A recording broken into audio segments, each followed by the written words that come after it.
Alors, c'est la question que beaucoup d'experts se posent à propos des marchés. Est-ce qu'une consolidation a commencé? On en parle avec vous, Eric Lewin. Bonjour, Eric.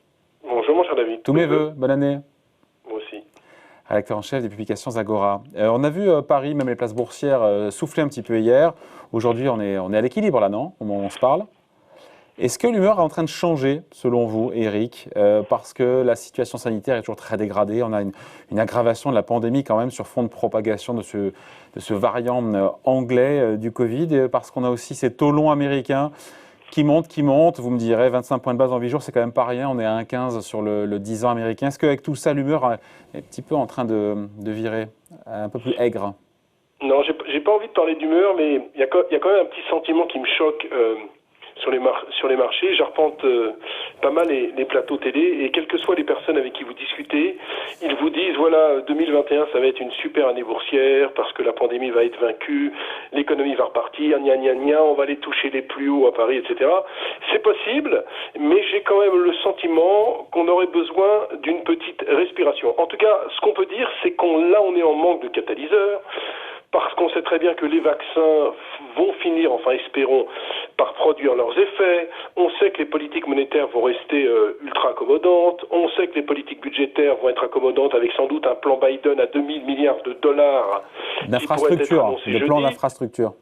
Un plan d'infrastructure. Bref, on sait que tout ça va dans le bon sens. Maintenant, il y a un petit hic, c'est cet optimisme BA et le fait qu'on laisse de côté la microéconomie, avec des résultats qui vont tomber, notamment les résultats des banques américaines à partir de vendredi. Ouais. Et là, pour tout vous dire, je trouve qu'on est un petit peu trop optimiste. Complaisant.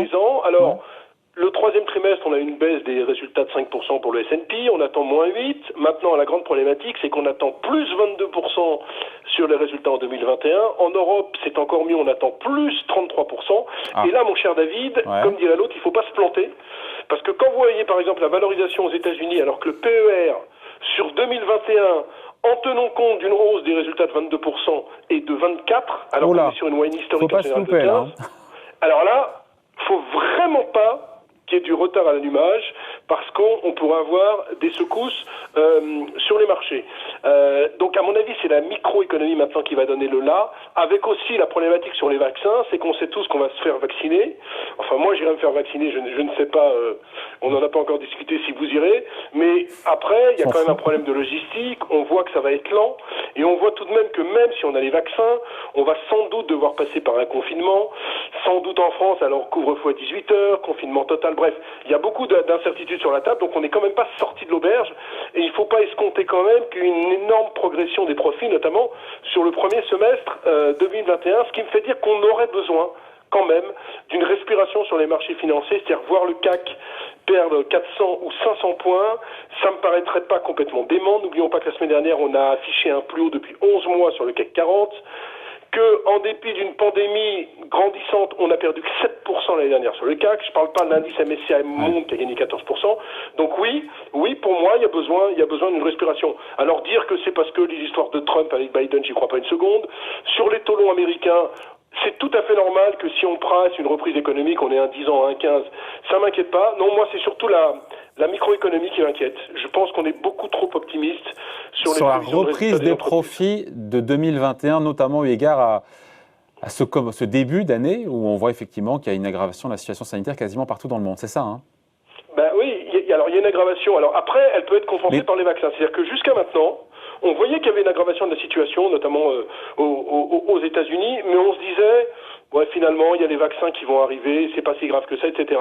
Là, j'ai l'impression qu'on pourrait commencer à voir le verre à moitié vide en se disant que la pandémie, quand même, va faire d'énormes dégâts. Et puis, on n'est pas sorti de l'auberge. Alors, on a beaucoup critiqué la France sur la stratégie de vaccination.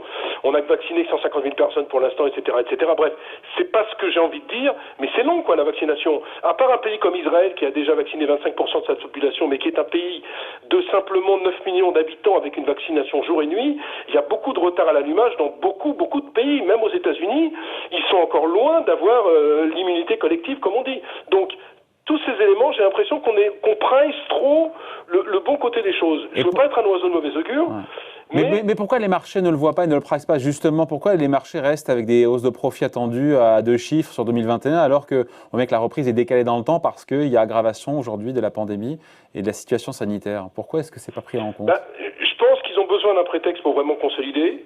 Alors qui pourrait être quoi? Puisqu'on en a des prétextes, on les a là sous les yeux, les prétextes. Non, les résultats des entreprises. Attendez, si à partir de vendredi, parce que la grande problématique, c'est pas de voir qu'aux États-Unis on aura une baisse des profits sur le quatrième trimestre, c'est le problème de voir des guidance 2021 qui pourraient être moins bonnes que prévues. Des prévisions. Et si on est dans ce cas de figure, effectivement, on pourrait avoir un petit gain sur les marchés.